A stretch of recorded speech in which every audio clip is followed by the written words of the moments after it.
Comment est-ce que l'intelligence artificielle va transformer le monde de la musique? Eh bien, pour répondre à cette question, j'ai le plaisir de recevoir Jean-Pierre Sec, un producteur de rap qui a notamment travaillé avec Booba ou même Driver, et on a revu ensemble toutes les technologies qui ont bouleversé cette industrie, car pour comprendre le futur, c'est toujours intéressant d'analyser le passé. Il m'a raconté les débuts de l'autotune à la fin des années 90. T'as le créateur d'autotune qui dit, quand il a entendu T-Pain, il a halluciné parce qu'il a jamais imaginé que quelqu'un abuserait à ce point de ça. L'arrivée du streaming dans les années 2000 et ce que ça a changé dans la façon de créer des sons. Les gens écoutaient des albums, donc on écoutait de la première à la dernière plage. Aujourd'hui, c'est fini. Ou encore plus récemment, comment il utilise l'IA pour travailler avec ses artistes. Ça veut dire que j'aurais pris un graphiste, il aurait jamais été à ce niveau de détail. N'hésitez pas à partager en commentaire ce que vous en pensez et à donner votre avis. Bon visionnage. Ouais, donc du coup, tu me disais que ça fait depuis 2017 que tu es à Dakar. Voilà, c'est ça, que je suis installé définitivement à Dakar. Ok. En fait, j'avais développé un logiciel de gestion de droits d'auteur pour les bureaux de droits d'auteur. J'ai proposé mon outil à Universal Africa, ça les a intéressés. Et de là, ils m'ont proposé ce poste, en fait, de directeur de publishing. Donc là, j'étais vraiment expat à Dakar, alors que la boîte était basée au Côte d'Ivoire. Ok. Donc plutôt cool, tu vois. Bénef. Ça fait Yes. un bon tournant pour ta carrière. Ce podcast est sponsorisé par Crisp. Il y a un défi que la majorité des entreprises rencontrent, c'est le fait d'être submergé par les messages et d'avoir du mal à y répondre rapidement. Et Crisp, c'est la solution à ce problème. En centralisant tous vos canaux de communication au sein d'une même plateforme, en automatisant des réponses avec des chatbots et en créant une base de connaissances pour rendre vos clients autonomes, Crisp vous assure que chaque personne se sente entendue et aidée en un rien de temps. Et si vous souhaitez savoir ce qui rend Crisp vraiment spécial, voici quelques arguments. Des tarifs super attractifs avec une offre gratuite pour ceux qui se lancent, une adaptabilité à tous les secteurs d'activité, et pour couronner le tout, c'est du Made in France. Alors si vous souhaitez transformer votre relation client et offrir une expérience hors norme, cliquez sur le lien dans la description et démarrez votre aventure avec Crisp. Je voulais revenir un petit peu sur ce que tu avais fait, donc avant même de parler de toutes tes activités aujourd'hui, de producteur, etc., tu as commencé par le journalisme, toi. Ouais, bah moi, en fait, j'ai commencé au départ comme pigiste. C'était vraiment au milieu des années 95, comme on dit, un peu l'époque d'or, tu vois, pour certaines personnes. Moi, j'avais développé une rubrique sur le rap français parce que à l'époque, c'était même pas sous-représenté, pas du tout représenté. Et donc voilà, j'ai redéveloppé une rubrique qui s'appelait l'Underground parisien. C'était un focus un peu sur les nouveaux talents français, les sages poètes de la rue, Diams, Lunatic, Booba, etc. Et en fait, ma rubrique a très très bien fonctionné. En fait, j'ai appris beaucoup de choses pendant cette période de journalisme qui m'ont servi par la suite et dans la production, mais pas seulement, quoi, tu vois. Parce qu'aujourd'hui, on est dans le contenu c'est aussi rattaché au journalisme, donc ça a été une étape hyper importante pour moi. Et c'est justement durant cette période-là que tu lances ta mixtape Sans d'encre. Exactement, parce que je voyais tellement d'artistes, il y avait une telle effervescence en fait, tu vois, au niveau underground, qu'à un moment j'ai eu envie de faire cette mixtape, et puis moi j'ai toujours pas mal suivi ce qui se passait aux États-Unis. C'était la génération mixtape en fait, tu vois, t'avais des grands noms là-bas, comme Tony Touch, DJ Clue, toutes ces mixtapes se vendaient sur Harlem, un peu à la va-vite, ça permettait aux artistes de gagner en notoriété, tu vois, donc il y avait toute une culture de la mixtape, j'avais vraiment baigné dedans. Alors, j'ai eu envie de faire la mienne. Il y avait un objectif particulier derrière ou c'était pour le kiff? Enfin, pourquoi t'as fait ça en fait? Pour le kiff total. J'avais aucun objectif, ni de vente, etc., parce que j'étais pas du tout là-dedans. Puis sans mesurer non plus l'ampleur. Moi, je voulais juste me faire plaisir, écouter les artistes que j'aimais bien, sur des prods que j'aime bien, organiser des combinaisons, truc après, il m'a totalement dépassé en fait. T'avais zéro expérience, on est d'accord, c'était la première... Zéro. Ouais. Ouais, c'était ma première expérience. J'ai cru comprendre que t'étais quelqu'un d'assez organisé, que c'était une de tes grosses qualités. Comment est-ce que t'as fait pour organiser toute la création de cette mixtape sans expérience à ce moment-là? En fait, c'est vraiment en prenant étape par étape, tu vois. Mm. C'est, j'ai envie d'organiser un clash. Ouais. Je réunis les gars, je filme ça one shot, et après je savais que j'allais découper. Je dis, je vais mettre un arbitre. L'arbitre, je l'ai fait intervenir après avoir enregistré le clash. Dans ma mixtape, c'est un mélange de freestyle que j'avais sur l'émission Génération. Donc j'invitais des gens, ils faisaient des freestyles, donc j'avais les bancs, et de titres enregistrés en studio. Donc du coup, j'allais step by step, je construisais mon truc, mais j'avais une idée précise de qui je voulais, comment j'allais organiser les choses, etc. Et après, ça s'est fait naturellement. Après, je devais booker les studios, etc. Et est-ce qu'à ce moment-là, t'avais déjà en tête, enfin dans un coin de ta tête, l'envie ou l'idée d'être producteur ou pas du tout? Pas du tout. Mais ça m'a jamais traversé l'esprit, quoi. Moi, j'étais vraiment un journaliste. J'étais en mode, j'écris mes articles. En plus, c'était une époque où c'était tellement, il se passait tellement de choses que voilà, j'ai été concentré sur ça, en fait. Quand l'occasion se présente par rapport à 45 scientifiques, le fait de créer le label, c'est à ce moment-là que je me dis, je le fais, mais même la mixtape, je me sentais pas producteur au moment où je fais la mixtape. Je suis plus un journaliste qui a son kiff, qui se dit, allez, je vais mettre en avant un peu les artistes que j'aime bien. Et alors du coup, comment elle s'est faite la transition? Parce que la mixtape, elle sort en 1999, si je me trompe pas. C'est ça. Ouais. Comment est-ce que elle s'est faite la transition entre la phase journaliste qui fait ses mixtapes à côté et la partie production par la suite? En fait, elle se fait parce que à l'époque, donc Booba est en prison à Bois d'Arcy, comme on se connaissait bien et tout, j'allais le voir là-bas. À ce moment-là, Ali et Giraldo me disent ah, essaie de le convaincre qu'il accepte de monter le label. Quand je lui en parle, il me dit moi je le fais que si t'es dedans, si t'es de la partie. Donc moi au début je prends pas vraiment ça au sérieux. Je me dis il dit ça comme ça en fait. Il m'a répondu sur le coup pour me répondre en fait, tu vois. Et donc en fait en sortant c'est très sérieux. À ce moment-là, moi-même j'avais envie d'entendre un album de Lunatic. C'était un nouveau challenge. Je commençais aussi à faire un peu le tour à ce moment-là au niveau du journalisme, donc ça m'a aidé à la décision. Et je l'ai fait, pareil, encore une fois, sans trop réfléchir à ce moment-là, parce que moi, j'avais aucune expérience de la prod, donc je me suis dit, ben, je vais apprendre, et puis on va construire le truc tranquille. Hein. Ouais, et puis tu t'es jeté quoi. T'as pas réfléchi. Exactement. Ouais, non, j'ai pas réfléchi. Le fait d'avoir grandi avec ce côté modèle américain, bon, déjà en tant que journaliste, il y avait des choses que j'avais observées, sur des choses qui allaient, des choses qui n'allaient pas, du côté prod, communication, etc. Et surtout, il y avait enfin, je lisais beaucoup de sources, notamment XXL, toute la presse américaine, musique urbaine américaine. Et du coup, il y avait des choses que j'étais trop impatient de tester, voir, etc. Donc, c'était Ok. l'occasion. T'as des exemples en particulier de choses que t'as envie de tester? Tu vois, la notion d'image, par exemple. Ouais. Aux États-Unis, je me rendais compte que ils essayaient de rendre le truc le plus glamour possible, indépendamment des moyens dont ils disposent. Moi, en tant que journaliste, systématiquement, les mecs, ils étaient en retard dans la sortie de leurs albums. Ils te disaient, ouais, la pochette, quand je disais, pourquoi la pochette, elle est aussi, c'est aussi faible, quoi. Ouais, non, c'est underground. La réponse à chaque fois à tous, c'est underground. Pourquoi ça sonne pas terrible? Parce que c'est underground, etc. Donc, il y avait un laxisme et une négligence flagrante, en fait, tu vois, qui pouvait être pallié, hein. Mais c'était de la négligence, du laxisme, etc. Et moi, j'étais pas du tout là-dedans, tu vois. Lunatic non plus, Géraldo non plus. Donc, on avait une convergence de point de vue là-dessus, de faire un truc qui soit indépendant, mais glamour, par exemple, tu vois. Hmm. Là où on vivait dans une époque où, à la limite, indépendant, ça voulait dire que ça sonne pas bien, mauvaise qualité. En gros, indépendant, indépendant, ça voulait dire mauvaise qualité à l'époque. Puis voilà, et puis en étant journaliste, j'avais accès au 4x3 dans le métro, je savais un peu quelle page de Hmm. pub il fallait prendre dans les magazines, etc. Quand je voyais des gens comme Master P, un artiste du Sud, Lil Wayne, Big Taga, tout ça, c'est un peu Hmm. dans la même lignée. Et ils ont ramené ce truc de communiquer genre un an avant la sortie de l'album, Ouais. avec des visuels mais atroces et tout. Et quand c'est arrivé au début, ça a choqué tout le monde. Et jusqu'à créer l'intérêt. Et puis après, bah, ça a créé le buzz, tout simplement. Et ça, c'est des choses qui me marquaient. Je me suis dit, ah ouais, il y a la possibilité d'être un peu malin, d'amener les choses d'une certaine manière, raconter une histoire. Ça me fascinait grave. Et puis t'avais Didi, l'autre côté, qui était dans le bling-bling. Moi, je suivais beaucoup de Jay-Z, donc je voyais un peu sa mutation artistique entre son premier album, Succès d'estime, mais pas un carton international. Le deuxième album, qui était un échec commercial et artistique. Donc j'observais beaucoup la scène et je me rendais compte un peu qu'il y avait des règles, entre guillemets, qu'il y avait des trucs pour travailler la musique. Ok. Bah écoute, on va pouvoir reparler de cette partie production un petit peu plus tard. Juste avant, du coup, pour finir sur la mixtape, si j'ai bien fait mes recherches, elle s'écoule à plus de 25 000 ventes, ta mixtape, sans Ouais, doute. ouais. Au moment de la sortie, ouais, c'est ça. Aujourd'hui, on est un peu biaisé par rapport aux chiffres avec le streaming. On se rend pas forcément compte de ce que ça Ouais. représentait à l'époque. Toi, par rapport au streaming, tu as pu voir du coup cette techno émerger. Qu'est-ce que ça a changé concrètement dans l'industrie musicale, et en particulier dans le rap? Alors, ça a tout changé. Ça a favorisé le développement du rap Mm. parce que c'est un outil jeune par du streaming. Là où le rap était défavorisé par rapport à la variété française, tout ou structurellement, ils étaient favorisés par rapport au rap. Tout d'un coup, ça démocratisait le truc parce que ça donnait la parole aux jeunes. Et donc là, maintenant, ça devenait incontournable. La problématique, c'est qu'en termes de rémunération, ça a changé beaucoup de choses parce que on est parti de vente physique. Voilà, financièrement, c'était beaucoup plus intéressant. Par exemple, sur ma mixtape, c'était beaucoup plus intéressant quand je faisais 25 000 en physique que l'équivalent de 25 000 en streaming. C'est pas du tout la Mm. même rémunération. Et du coup, en fait, ce que ça a fait, c'est que ça a créé un éclatement des revenus. Là où tu vendais des camions de CD, par exemple, et ben là, tu dois, je prends l'exemple du sac de riz, c'est comme si tu devais reconstituer le sac de riz à partir des grains de riz, tu vois. Parce que le streaming, c'est des micro-ventes, si tu veux. Donc, il faut réussir à reconstituer ces micro-ventes, etc.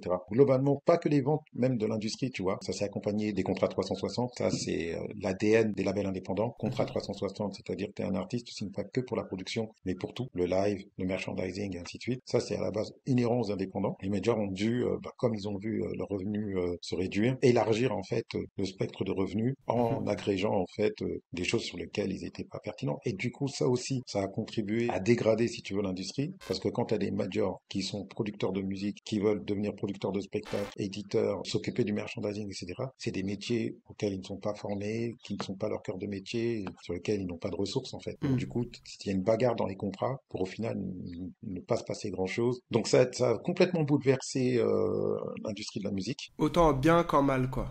Autant en bien qu'en mal, ouais. En bien dans le sens où ça a permis une plus grosse notoriété des Mm. artistes, ça permet de toucher beaucoup plus de monde, et puis ça a permis aussi le développement des niches. En gros, tu étais commercial ou indépendant, mais là, le streaming favorise le développement des niches. Il y a des avantages comme des inconvénients, ça a complètement métamorphosé le truc, Mm. et encore aujourd'hui, c'est pas facile, hein. Par rapport à quoi? Au modèle économique de la musique. Tu vois, Spotify, finalement, ils ont été rentables il n'y a pas si longtemps que ça. Ce sont les techs, en fait, qui se sont retrouvés au cœur de la chaîne de valeur. Et ils ont pris les commandes. C'est lié au fait aussi que l'industrie de la musique n'a jamais su danser avec la tech. Quand Steve Jobs propose la création d'iTunes, il va voir toutes les maisons de disques, elle le recale. C'est la raison pour laquelle lui, il fait aussi le truc et qu'il décide qu'un titre, c'est 99 centimes d'euros. L'industrie de la musique a une forte responsabilité là-dedans. Et encore aujourd'hui, d'ailleurs, hein. Tu vois, il n'y a pas de département tech dans les majors, pas de spécialistes qui font des recherches là-dessus. C'est toujours des partenariats et une volonté de rebondir avec les technos à la mode. Ok. Et tu penses que ça va évoluer dans quel sens, ça, justement? Moi, je pense que ça va toujours du côté des indépendants. En fait, c'est les indépendants qui mènent la danse et les maisons de disques qui accompagnent. Donc, c'est les indépendants qui arrivent à trouver les talents, qui Mhm. arrivent à les développer, qui savent composer avec la tech. Et en fait, les majors suivent. D'ailleurs, on Mm. se rend compte qu'il y a une inversion des pôles au niveau des contrats. On est passé d'une économie dominée par des contrats d'artistes qui aujourd'hui est dominée par des contrats de licence ou de distribution. La plupart des artistes là sont des gros indépendants et les majors ne font que suivre. Elles ont abandonné en fait avec le temps leur cœur de métier, c'est compliqué. Donc ça va s'accentuer. On le voit là avec la guerre Universal TikTok. Universal qui a retiré son catalogue de TikTok. Maintenant, il y a un bras de fer qui s'opère. TikTok est aussi en train de développer sa plateforme de distribution. Ça va se complexifier de plus en plus. Mais c'est très difficile de savoir vers quoi tout ça va tendre parce que on ne sait pas quelles sont les prochaines technologies. On ne sait pas où va se polariser vraiment l'essentiel des revenus parce que c'est encore en construction. Il y a eu un moment une percée du côté des NFT. Ouais. Finalement, c'est retombé. Il y a la blockchain qui est toujours là à côté. La domination de TikTok qui est quand même pas négligeable et qui change la notion et de valeur et de production, de comment on Mm. produit un titre. Donc il y a encore beaucoup de choses. Mais je trouve ça passionnant, moi je trouve ça challengeant en fait. Bah tu vois justement là tu parles de donc plus avec ton regard de producteur. Déjà dans un premier temps, le streaming, est-ce que ça a changé la façon dont tu construis une stratégie de production ou pas tant que ça au final? Si, ça a complètement changé parce Mhm. que à l'époque du physique, les gens écoutaient des albums. Donc on écoutait de la première à la dernière page. Aujourd'hui, c'est fini. Le streaming a changé la consommation, la façon dont on consomme des titres parce que les titres arrivent différemment, parce que là, les gens ont la possibilité de faire leur playlist, parce qu'il y a tellement une surconsommation aussi, une surproduction que tout va vite finalement. Donc on est passé de j'écoute un album entier à maintenant j'écoute titre par titre à j'écoute maintenant que des bouts TikTok, que le refrain ou le truc. Donc ça change beaucoup de choses. Essentiellement, ce que ça a changé, c'est le fait que maintenant tout se polarise sur les titres. Il faut avoir des singles ou Ouais. des morceaux, pas forcément même des singles au sens commercial du terme, mais avoir des titres forts et sortir titre par titre. Et finalement, les albums deviennent l'aboutissement en fait d'une reconnaissance et de la création d'une fanbase et le fait de l'existence en fait de l'artiste. Tu vois. Pour moi, c'est ça l'essentiel, le principal changement en fait. Et quand tu es en studio avec tes artistes aujourd'hui, tu penses justement à trouver le truc pour TikTok? Non. En fait, en studio, en ce qui me concerne, j'ai la même approche qu'à l'époque du physique. C'est on fait des titres, on fait les meilleurs titres possibles. Et une fois que les titres sont terminés, à ce moment-là, on voit comment on amène la chose. Ok. Mais sinon, sur la création, je rentre pas là-dedans. Je pense que il y a des choses il y a des intemporels malgré tout ça, tu vois. L'authenticité, c'est des choses que les gens ressentent, tu vois. L'intégrité artistique, parce que tu vois, le public est tellement de plus en plus informé sur tous les rouages de l'industrie, on ne peut pas les duper en fait. Donc, avoir un artiste talentueux, qui écrit bien, qui chante bien, qui a une vraie proposition artistique, ça reste des intemporels. Avoir un chanteur ou une chanteuse qui chante vraiment bien, même si aujourd'hui tu as des outils qui permettent de corriger, ça reste quand même important. Et donc voilà, donc sur ça, pour moi, ça bouge pas. Ok. Et au niveau des, je sais pas, des données que tu as à disposition par le biais des plateformes de streaming, est-ce que ça c'est pareil en tant que producteur, tu regardes un petit peu, tu rentres dans le détail ou pas tant que ça au final? Vraiment sur la partie production, ouais. En fait, tu sais, on est toujours le fruit de tout ce qu'on consomme, tu vois. Hmm. Donc, c'est pas spécialement des rapports, c'est une concordance de plusieurs choses. Bon, effectivement, tu vois, quand on fait sa veille et tout, et qu'on voit un peu comment les choses évoluent, ça reste dans un coin de la tête. Je tire l'essentiel de mes enseignements par la pratique, en fait. Tu vois, quand tu sors tes titres, par rapport aux plateformes, par rapport à plein de choses, etc., par rapport à plein de tests. Par exemple, aujourd'hui, je me rends compte que vraiment, pour un artiste, sortir des projets, ne serait-ce qu'un EP, pour un un artiste en développement, c'est prématuré. En fait, la stratégie de sortir des titres, c'est important. Pour ça qu'aujourd'hui, il y a un truc qui s'appelle le waterfall release. Donc, c'est sorti en cascade. En fait, l'idée, c'est tu sors un single 1, un single 2, un single 3, un single 4 dans la durée que tu souhaites. Mais tu vois, pareil, les algorithmes de Spotify privilégient le fait de sortir tous les 2 mois, un single tous les 2 mois, par exemple, tu vois. Et à la fin, tu réunis tous tes singles pour former ton album. Et en conservant le même code SRC, en fait, tu conserves tes streams. Et ça, c'est une stratégie qui est intéressante parce que ça te permet de sortir tes singles, d'adapter tes titres et de voir comment les gens réagissent. Et à la fin, quand tu sors ton projet, tu capitalises en fait sur tout ce que tu as fait précédemment. Donc ça, c'est vraiment lié à l'époque d'aujourd'hui. C'est intéressant. Ça permet de faire des remixes sur des titres. Ça permet de vraiment contrôler où on va. Plutôt que de sortir un album ou un EP, tu vas mettre en avant un single, mais ça se trouve, tu as 3-4 titres qui auraient pu potentiellement prendre, qui vont te coûter très cher parce que c'est pas la même chose de sortir single par single que d'avoir un projet sur lequel tu te dis, ah, je vais faire 2-3 titres, tu vois. Ok. C'est pas du tout la même chose, c'est pas du tout la même approche, même économiquement, c'est pas du tout la même chose. Donc c'est plus en ça que tu réfléchis. Et puis après, il y a une grande polémique autour du streaming et de la triche sur le streaming que je peux comprendre d'une certaine manière, parce que contrairement à YouTube, tu peux pas comprendre les algorithmes des plateformes de streaming. Donc c'est pour ça qu'il y a des gens qui vont à la facilité. Mais c'est vrai que effectivement, du coup, j'ai fait beaucoup de recherches sur ça. J'ai lu des bouquins de gens qui sont vraiment spécialistes là-dessus, et tu te rends compte qu'il y a des choses. Tu vois, le fait de remplir sa vie ou sortir régulièrement, mettre les textes, mettre la petite vidéo, tout ça, ça contribue à l'algorithme. Ça aide à sortir un peu du lot à partir du moment où on a quelque chose de qualité. Mais aussi, il y a quelque chose qui est fondamental aussi dans le changement, c'est que à l'époque du physique, les commerciaux, donc les gens qui vendaient les disques dans les magasins pour les maisons de disques, avaient affaire à des acheteurs qui étaient des gens qui avaient un intérêt fort pour la musique, qui commandaient en fonction des uns et des autres et qui suivaient l'actualité, etc. Ce qui a changé aujourd'hui, c'est que ces acheteurs-là ont été remplacés par les éditorialistes des plateformes de streaming qui sont en charge des playlists. Et ça, c'est un changement. Tu vois, quand tu dis t'es acheteur et que tout d'un coup ton métier c'est éditorialiste, le gap il est énorme en fait, parce que du coup, on est à la lisière entre le truc commercial, le journalisme ou le contenu, ou tu vois. Et ça aussi, ça trouble parce que du coup, maintenant, pour être exposé, il faut être sur les plus grandes playlists des plateformes de streaming, tu vois. Tu parlais de livres que tu avais lus. T'as des noms à me donner ou pas? Spécifique à l'industrie de la musique et ce qui se passe. Ouais, par rapport là justement aux algos dont tu parlais sur les plateformes. Alors, par exemple, sur Spotify, j'avais lu le bouquin c'est un Américain, il s'appelle Goldberg, j'ai oublié son nom. En gros, c'est comment réussir sur Spotify, je fais la traduction en français. Et lui, par exemple, dans son bouquin, il décrit uniquement ça. Comment fonctionne Spotify. Enfin, c'est très intéressant parce que les autres plateformes fonctionnent de la même manière. Et donc, tu te rends compte que, ouais, ok, il y a des figures imposées à respecter pour être favorisé à partir du moment où le titre plaît, etc., quoi, tu vois. Mais celui-là, en fait, une fois qu'on en lit un, on se rend compte qu'ils sont tous un peu pareils. Tu vois, par exemple, il y a un truc où, en fonction du distributeur que tu choisis, tu peux uploader ton clip ou pas. Et donc, ton clip est distribué au même titre que ta musique. Donc ça, par exemple, tu vois, sur le choix du distributeur, il y a des choses aussi qui ont évolué parce que avant, c'était genre, le processus technologique pour mettre en ligne, il est quasiment le même que tu sois Believe ou TuneCore ou DistroKid. Mais tu te rends compte qu'après, il y a des features comme ça qui sont intéressants parce que ça contribue à faire la différence, ça amène de la monétisation, etc. Tu vois. Ça, tu vas pas le lire dans un bouquin. Ça, c'est la pratique et le fait de travailler avec différents distributeurs qui te permet de prendre conscience des plus et des moins, tu vois. Music Match, par exemple, l'importance de Music Match, c'est-à-dire pour uploader les titres et les synchroniser sur les plateformes de streaming, faut passer par une plateforme qui s'appelle Music Match. Et du coup, maîtriser Music Match, c'est aussi encore une autre science et que tu maîtrises en faisant. En gros, tu as pléthore de tech et d'outils et c'est comment tu arrives à les mettre en musique pour favoriser et ta mise en avant naturelle, organique et composer avec les algorithmes. Et après, tu te rends compte qu'il y a des ponts aussi entre les plateformes de streaming. Par exemple, pour être avant les certifications la payantes, en gros, tu vois, tu as l'outil où tu demandes la certification, qui existe d'ailleurs toujours. Il y a plein de gens qui pensaient que c'était lié au nombre d'abonnés. Moi, j'ai été certifié, j'avais, je crois, 3000 abonnés. Mais en fait, ce qui se passe, c'est que ils te demandent, par exemple, des articles, donc des articles de presse, de vraie presse, parce qu'ils ont besoin d'être rassurés sur le fait qu'il y a une vraie notoriété dans la vraie vie. Donc ça, c'est assez drôle. Et pour un artiste, par exemple, je crois qu'il faut 3 titres disponibles sur les plateformes de streaming. Donc, pour être certifié sur Instagram pour un artiste, il faut 3 titres disponibles sur les plateformes de streaming. Okay. C'est incroyable. Donc ça veut dire qu'il y a un pont en fait finalement entre et après quand tu pousses la réflexion, tu te dis c'est logique parce que pour que tout soit cohérent, il faut qu'ils créent quand même des tunnels les uns envers les autres pour être raccord sur le fait que le buzz des différents artistes etc est réel et pour créer un effet aussi d'entraînement et que ce soit aussi intéressant pour eux. Ok, super intéressant.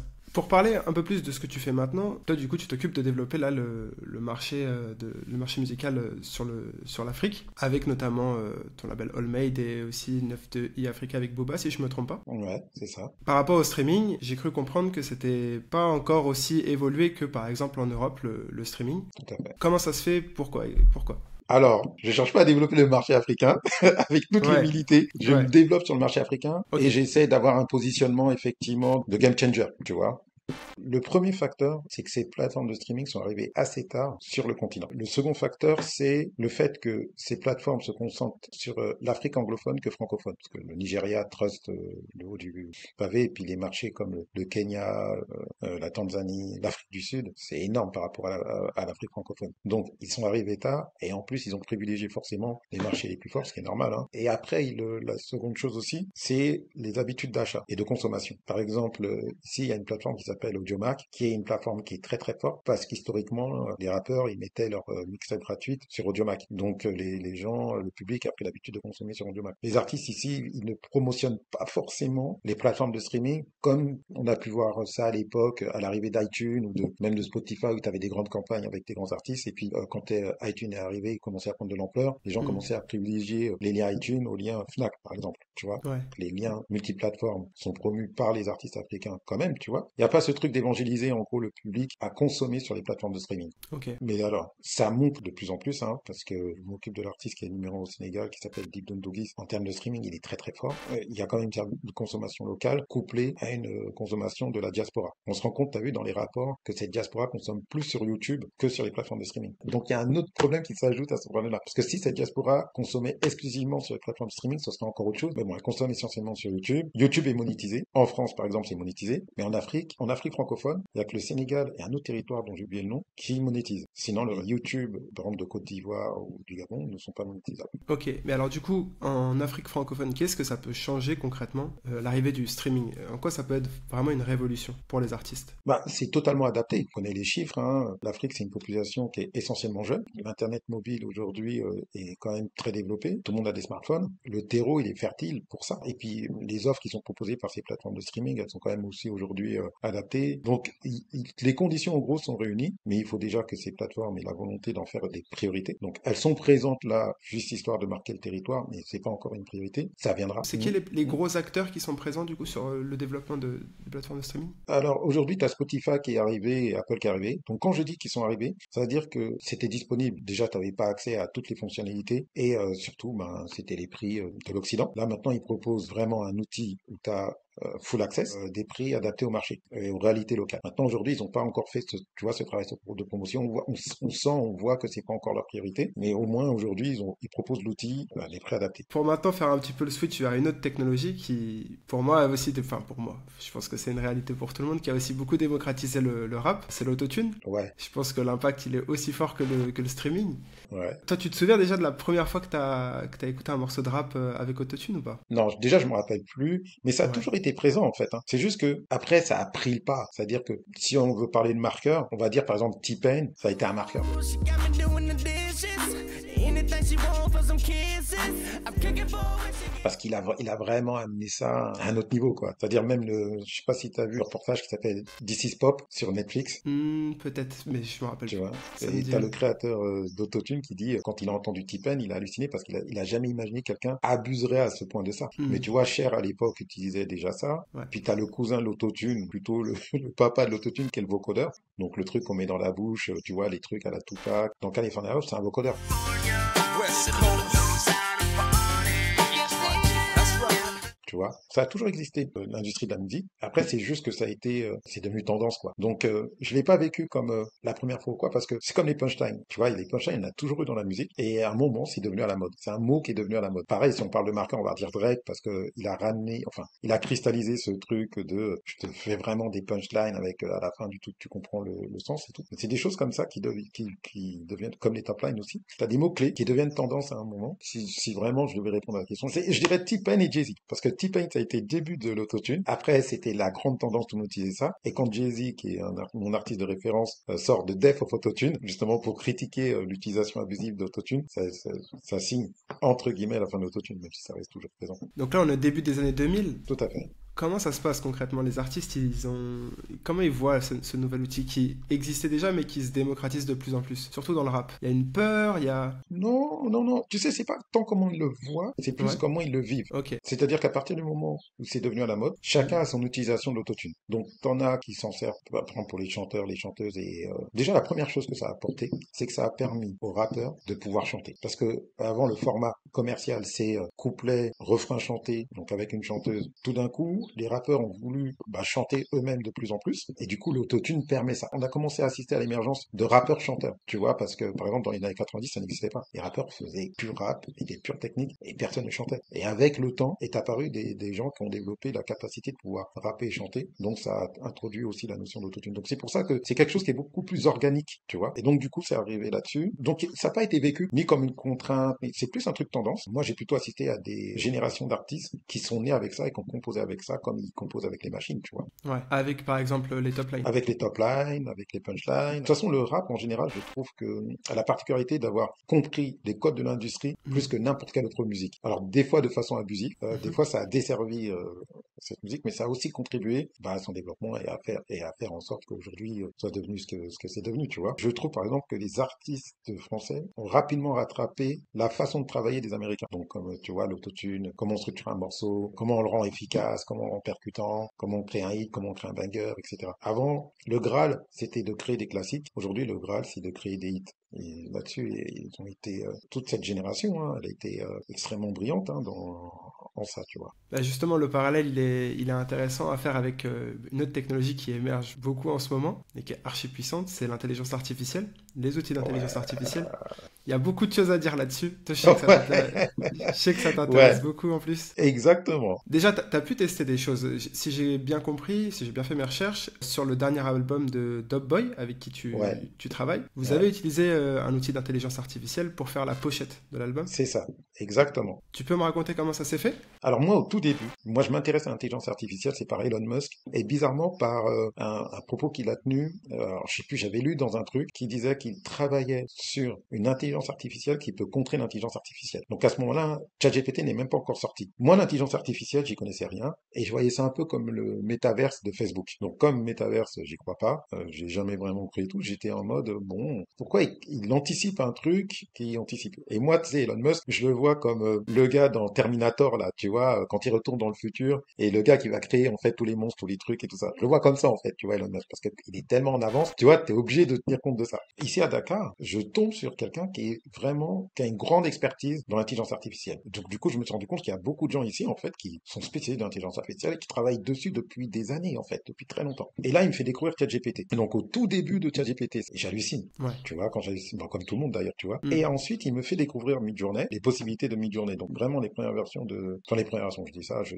sais même pas si à l'époque c'était les premières versions, mais en tout cas plus abouti, parce qu'on m'avait fait découvrir Dali, et c'était pas très abouti, tu sais, les trucs de Dali au début, je me disais, ouais, bof, c'était pas fou, quoi, en termes de rendu, mais là, quand il me fait découvrir Midjourney, je vois un bon. Donc, je dis, ok, et comme je suis un early adopter, on va tester ce truc. Donc, on va créer un personnage, on va créer l'univers et tout ça. Et en fait, j'ai halluciné parce que, au départ, je donne un peu le cahier des charges à la personne, Midjourney crée, mais tu vois, tout le fond, avec les bateaux qui explosent, tout ça, etc. Moi, je vois ça, mais je pète un plomb, en fait. En fait, je pète un plomb parce que je l'ai fait plus en mode test pour voir ce que ça pouvait rendre. Ça veut dire que j'aurais pris un graphiste, il aurait jamais été à ce niveau de détail, je pense qu'il m'aurait jamais fait cette proposition-là et tout. Donc, il me propose un truc que, même si j'avais souhaité le faire dans la vraie vie, je l'aurais pas eu. Pour de ça, comme sur les personnages, en tout cas, au moment où je l'ai fait, c'est pas très bon. J'ai fait appel à une amie qui s'appelle Marion, qui m'a dessiné le personnage de Dogboy en rapport avec le fond généré par l'intelligence artificielle.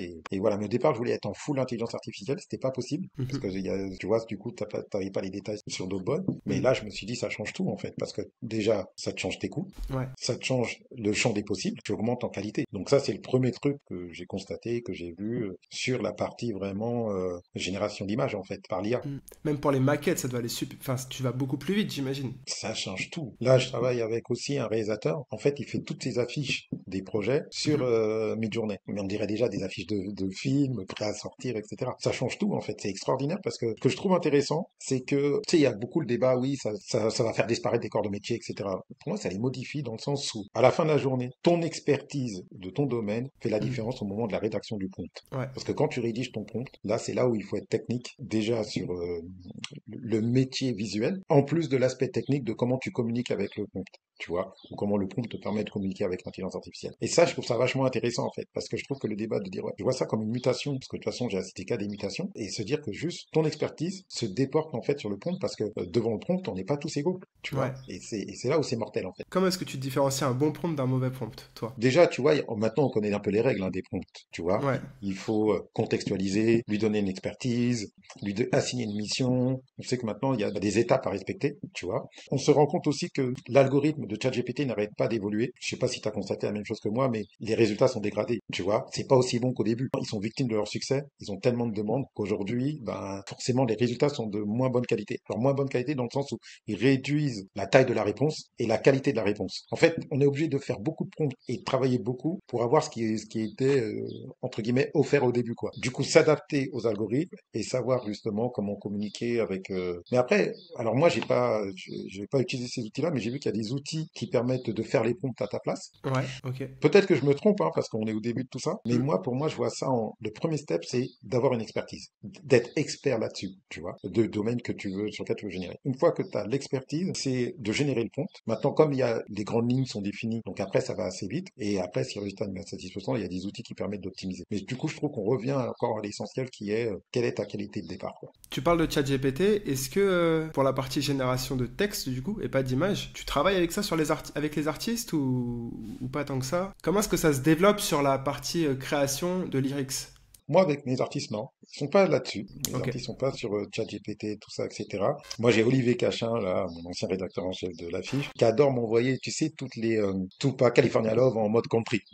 Parce qu'il sait que je déteste ça, en fait, tu vois. Ouais. En fait, à la base, ça pouvait être fait depuis très longtemps. Parce que des musiciens country, tu leur demandes de faire une version, truc, c'est juste parce que c'est la tech qui te le fait, tu vois. Je trouve pas qu'il y ait une plus-value là-dessus. Ensuite, les parodies aussi. Tu sais, le truc de faire chanter à Kendrick Lamar le texte que tu as écrit dans ta chambre. À partir du moment où tu reprends des artistes connus, je vois pas la plus-value. À la limite, ça peut aider à des grands artistes de faire des textes par l'intelligence artificielle, sûrement, tu vois. Mais sinon, pour les gens lambda et tout, maintenant, pour les artistes, c'est la capacité de l'IA à faire des hits. Moi, je trouve que pour l'instant, ce qui m'intéresse, en tout cas moi, c'est plus, par exemple, tu as un MP3 ou un son, tu utilises Moses et tu as tes pistes séparées. Tu utilises quoi, tu m'as dit? Tu sais, il y a un outil qui s'appelle Moses. Ok. C'est une appli gratuite. Tu rentres ton MP3 ou ton web Mm. et il te sort tes pistes séparées, notamment ton acapella. Ok, Ça, je trouve ça vachement intéressant. Bah, génial, je testerai. J'ai testé la semaine dernière justement un Vocal Remover qui pareil fait la même chose, ça te sépare toutes tes pistes, mais ça peut même aller plus loin, genre ça te sépare aussi, je sais pas, par exemple ta mélodie de Ouais. tes drums, de vraiment tout quoi. Je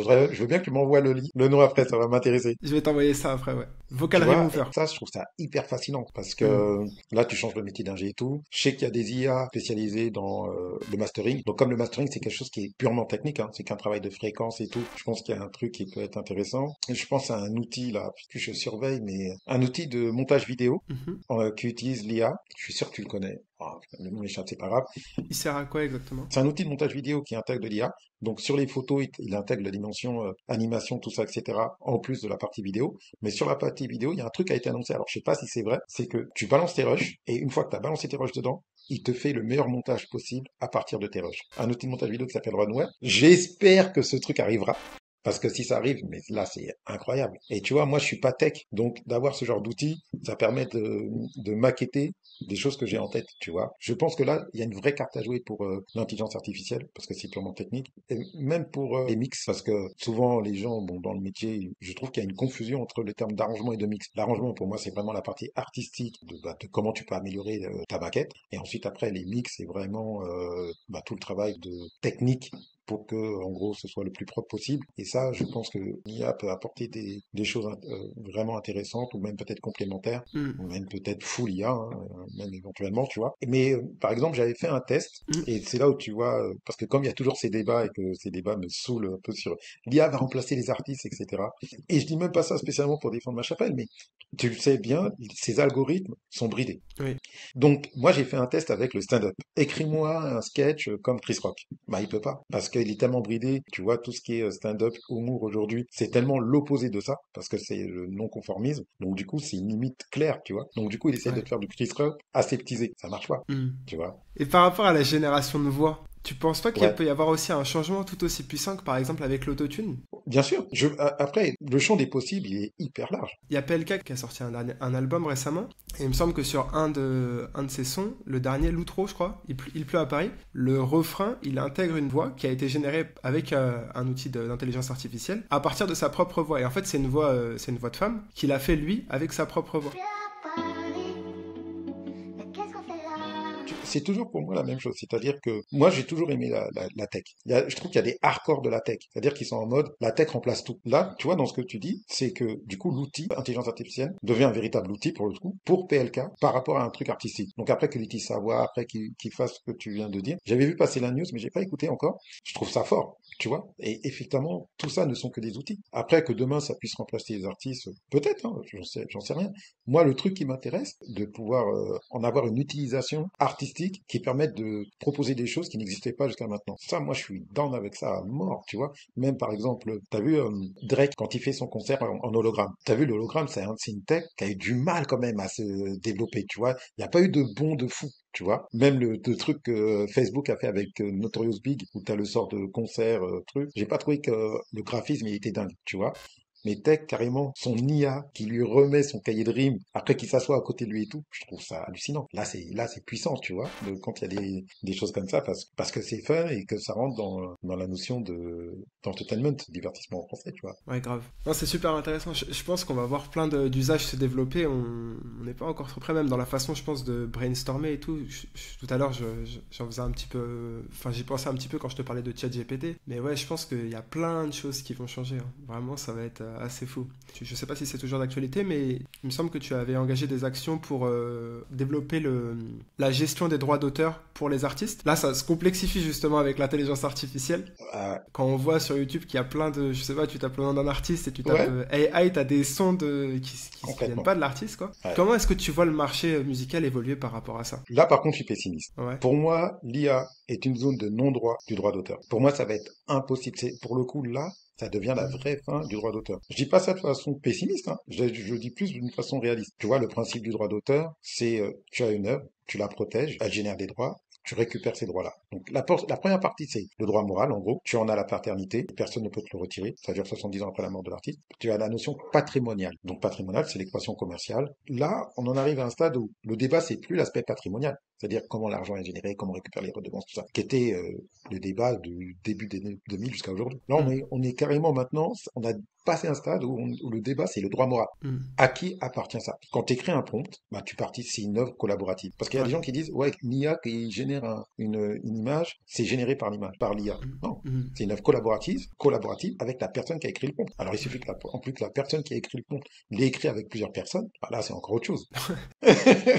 Donc, pour moi, c'est une vraie zone de droit d'auteur. Pareil, je m'étais intéressé aussi à savoir comment ils faisaient leurs images, là.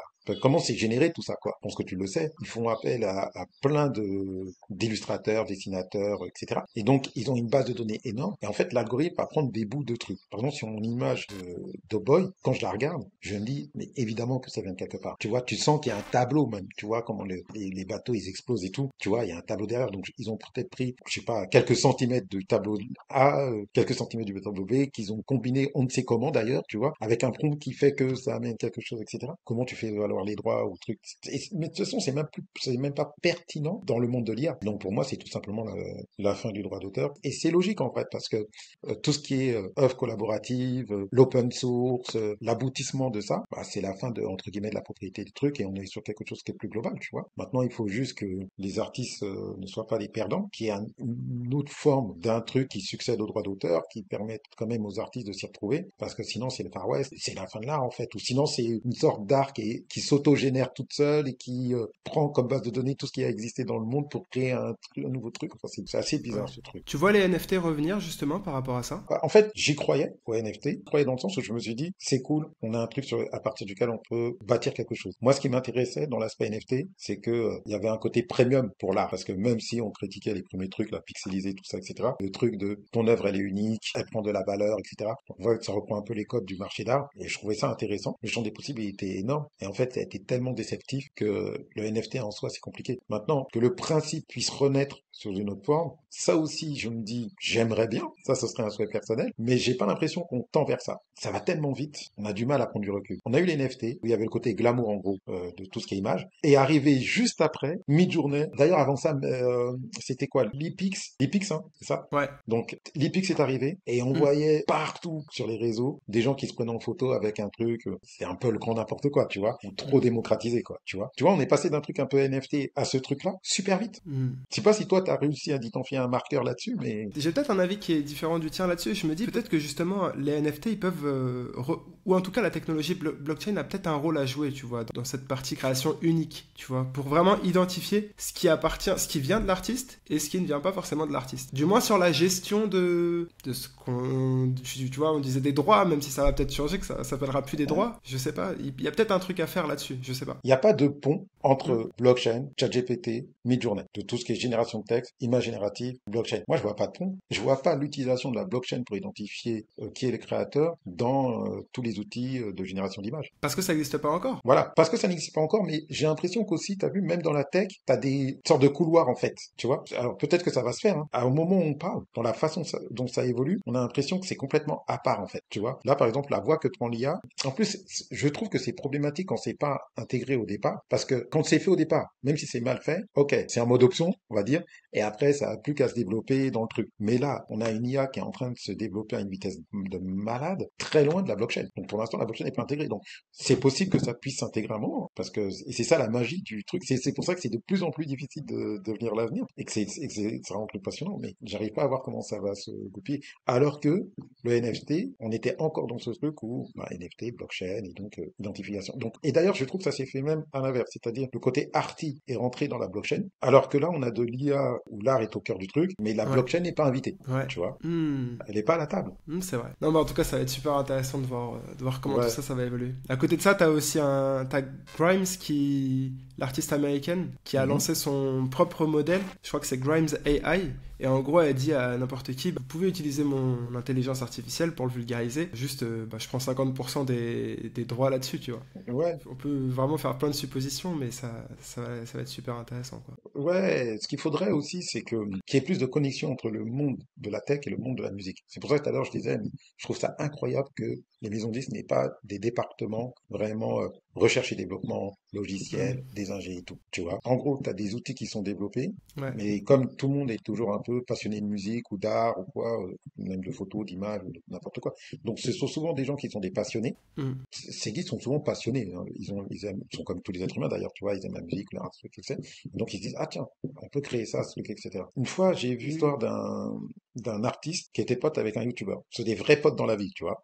En fait, c'est Asake d'ailleurs, à la base, qui est une star aujourd'hui internationale. À la base, il est pote avec un youtubeur. Lui, il est pas super connu, et le youtubeur, il est grave connu. Et du coup, il se sert de sa notoriété pour aider son pote. Mais son pote, en même temps, il est talentueux. Et du coup, après, il arrive de fil en aiguille à le présenter à Olamide, et ça monte le truc comme ça. Et aujourd'hui, le gars devient une star internationale. Je trouve ça super intéressant que les mecs soient vraiment potes. Il y en a un qui est juste artiste, l'autre, il est youtubeur. Il arrive à percer là-dessus. Il fait une passe à son pote. Je trouve qu'on devrait avoir la même chose, par exemple, du côté geek, quoi. Tu vois, moi, je serais vrai, en fait, de voir des histoires comme ça où deux gars étaient à l'école. Il y en a un, c'est un geek, l'autre, c'est un artiste. Le geek, il a compris les difficultés business du gars, donc il lui a monté un truc en fonction, et du coup, truc. Pas des geeks qui sont complètement extérieurs qui disent, c'est pas bon, comment ça marche? Donc, parce que du coup, tu vois plein de choses, c'est n'importe quoi. Par exemple, le tracking de la musique, c'est pas, tu vois, il y a plein de gens qui se lancent dedans aujourd'hui au niveau de la tech. Ça n'a rien à voir. La gestion collective, c'est un métier à part entière. D'ailleurs, plein de gens du milieu disent, c'est pas un métier, c'est une pratique. Et donc, du coup, des fois, t'as des choses qui sont développées, mais qui sont pas pertinents par rapport à la réalité business de l'industrie, tu vois. Alors que, à contrario, je trouve que le secteur automobile a su composer hyper bien avec la tech. Ouais, c'est vrai. C'est incroyable. Tu vois, les options, les moteurs, les valises, les trucs, de tout temps. Même si aujourd'hui, tu vois, il faut qu'on attende l'arrivée d'Elon Musk pour qu'il essaye de disrupter le truc avec les Tesla. C'est peut-être parce que t'as moins ce côté émotionnel, tu vois, dans l'automobile. Je sais pas, peut-être que je me trompe. C'est une explication que je pourrais donner. Ouais, c'est que tu vois vraiment les choses de façon concrète, tu vois. Genre, c'est un usage qui doit être développé, et donc la technologie peut aider. Dans la musique, t'as plus ce côté émotionnel où il y a des choses qui s'expliquent pas dans la musique, tu vois. Quand tu vois le rapport des gens avec les voitures, notamment les voitures de luxe, le rapport il est grave émotionnel. Ouais, c'est vrai, t'as raison. Et d'ailleurs, Hmm. si je prends le monde des voitures de luxe, en gros, enfin, je dis que l'industrie de l'automobile, je suis fasciné sur la capacité qu'ils ont eu de s'adapter et de digérer la tech. Et en gros, au point que plus cette tech est utilisée, plus c'est une voiture de luxe, un produit de luxe. Alors que dans la musique, c'est dégradé. Et justement, sur plus tu rentres dans le luxe, où normalement, justement, tu vois, c'est, par exemple, si on prend le monde des montres, c'est ton horlogerie qui fait le truc, etc. Donc, quand c'est des artisans, des pièces uniques, et ainsi de suite, plus tu vas avoir de la tech, plus ça va coûter cher, et ça ne dégrade pas le côté premium, luxe et glamour de ton produit. Donc, c'est super intéressant comment ils ont réussi à adapter le truc, tu vois. Et au même titre que les superbes coutures, et les belles finitions, l'architecture, etc., tu vois. Et j'en reviens à ma question, qu'est-ce qui bloque du coup dans la musique? C'est difficile, une question qui est compliquée. En fait, je pense que c'est déjà pour moi, il y a une première chose qui est la notion d'industrie. Hmm. Quand on parle d'industrie automobile, ça implique beaucoup de choses, notamment les ingénieurs, des process. Je trouve qu'on parle d'industrie musicale, mais pour moi, il n'y a pas d'industrie au sens expertise, etc., comme tu peux retrouver dans ce truc-là. Ce côté ingénieur qu'on a dans l'automobile, je trouve qu'on ne le retrouve pas dans l'industrie de la musique. Pour moi, c'est la principale explication, en fait. Aussi, le fait que cette industrie a complètement abandonné son cœur de métier. On voit qu'aujourd'hui, les DA sont les plateformes de streaming. Donc, le plus grand DA aujourd'hui du monde, c'est YouTube et TikTok. Les maisons de disques étaient connues pour avoir, tu te rappelles, il y avait une époque où la musique c'était Motown, Stax, des grands labels comme ça, tu vois, des noms, des choses. T'avais des Berry Gordy, t'avais des marques, t'avais Richard Branson, t'avais des gens, c'était des, tu dis leur nom, c'était des marques dans la musique, tu vois. Aujourd'hui, t'as plus vraiment ça. Pour aller vite, ben, du coup, ils font des contrats avec des labels, des distribs, des trucs. Moi, je suis un preneur de ça, hein. Je suis un partisan de ça. Mais je trouve ça étonnant qu'ils aient déserté à ce point leur propre cœur de métier. Et on voit bien d'ailleurs, moi, la dernière fois, je lisais un article, un problème, c'est qu'ils ont signé tellement d'artistes TikTok que, ben, aujourd'hui, ils sont en peine de, entre guillemets, de vrais artistes. Parce que quand ils signent des artistes TikTok, il y a ceux qui explosent, qui sont peu nombreux. Mais après, tu te rends compte qu'il n'y a pas forcément une fanbase qui te permet de remplir des salles, vendre du merchandising, etc. On l'a vu avec les youtubeurs. Tu vois, des gens qui ont fait des campagnes pour des produits et ils se sont rendus compte que les youtubeurs, finalement, n'avaient pas d'impact et ça vendait pas. Il y a tout un truc où à un moment, tout ça doit quand même correspondre à une réalité, c'est-à-dire que ce soit intéressant, qu'il y ait une part de rêve, que ça fasse vibrer, que ça crée quelque chose et qu'il y ait un truc un peu émotionnel quand même dedans, tu vois. Que ce soit une énergie, un truc un peu sad, un truc. En tout cas, ça doit être rattaché quand même à de l'émotionnel. Ouais, pour moi, c'est la difficulté qu'on a aujourd'hui dans cette industrie, c'est ça. C'est réussir à composer avec le monde de la tech. Mais comme je disais aussi, l'industrie a toujours été fermée à ça, que ce soit à l'époque du vinyle, à l'époque de la radio, mais le fait qu'on soit diffusé partout, l'époque de la cassette, etc. Du coup, c'est des mondes qui ont appris à évoluer séparément. Plutôt la tech a appris à évoluer séparément du truc, et c'est un peu dommage. Ouais. Bah, en tout cas, Jean-Pierre, je suis super content de pouvoir t'inviter et te recevoir pour parler justement de tech, toi qui viens de la musique, enfin qui est dans la musique à la base. C'est Plaisir vraiment, partagé. c'est vraiment un grand plaisir.